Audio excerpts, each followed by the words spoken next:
जय श्री राम। हमारे YouTube channel नीलम पांडे लोकगीत में आप लोगों का स्वागत करती हूँ। आज मैं एक बहुत प्यारा सा ललही छठ का सोहर गीत सुनाने जा रही हूँ। उम्मीद करती है सोहर आप लोगों को बहुत अच्छा लगेगा। अगर अच्छा लगे तो लाइक शेयर सब्सक्राइब जरूर करिएगा और कमेंट करके बताइएगा कि हमारा सोहर गीत आप लोगों को कैसा लगा। भादो की है छठी सब सखी भूखेली, सब सखी भूखेली हो। सासु हमहू करब छठी व्रतवत, हमहू छठी आईब, हमहू छठी आईब हो। नाई तुहरे नैहरे में भाई बाट, नाई लहुरा देवरायर, नाई लहुरा देवरा ना हो।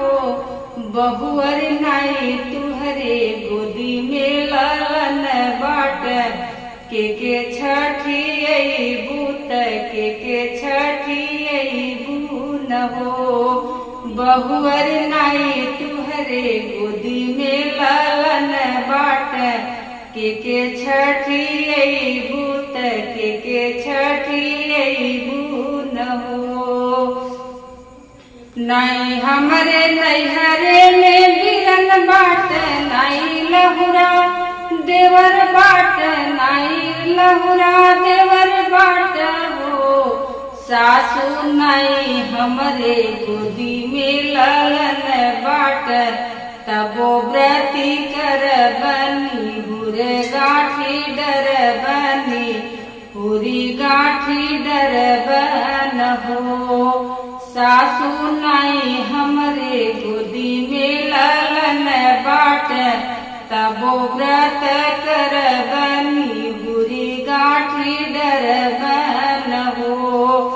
सासु छठी मैया हैनी बड़ी दयालु, गोदी में ललन दी है, गोदी में ललन दी है हो।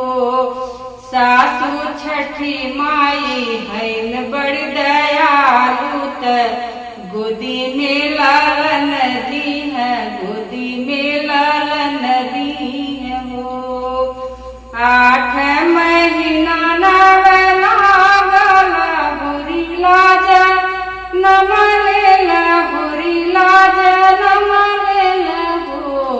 छठी माई बाजे लागे बर हो, बजनवा उठन लागे सोहर, उठन लागे सोहर हो।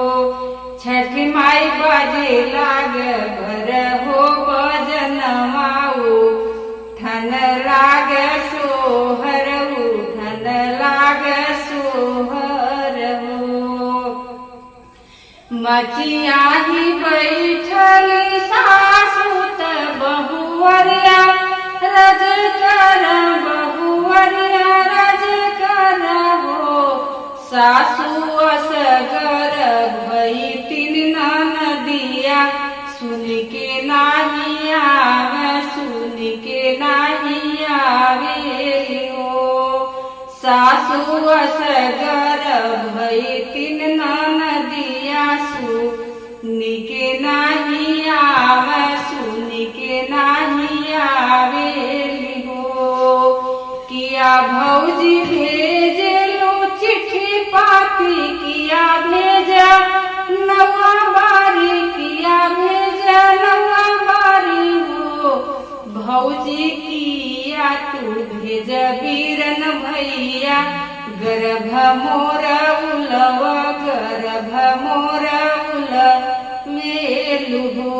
भौजी किया भेज हमार बीरन भैया, गर्भ मोर उलवेलु, ताना हमके मारेलु हो। नाई भेजी ननदी हो चिट्ठी पाती, नाई भेजी नवा बारी, नाई भेजी नवा बारी हो।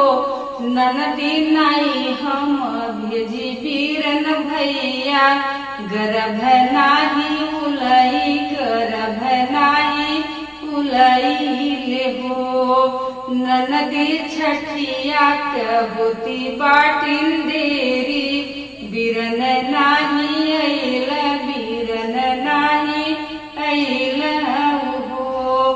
ननदी होत बाट पूजवा के लेट, बिरन